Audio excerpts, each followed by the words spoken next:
Selling a home can be challenging, especially if you go the for sale by owner route. Without expert guidance, you'll be responsible for managing all aspects of the process all by yourself, and that could be a lot to handle. But don't just take it from me. Here's what other homeowners just like you have said. Homeowners who recently sold their home on their own said these were the most difficult tasks. The top one was pricing their homes correctly. That's because it requires an in-depth knowledge of current price trends in the local real estate market. The other challenges were managing all the paperwork involved and selling within their desired time frame.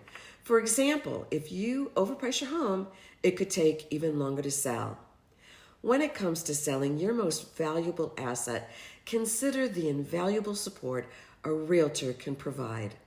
Let's connect so you can navigate the selling process with the confidence of having an expert by your side.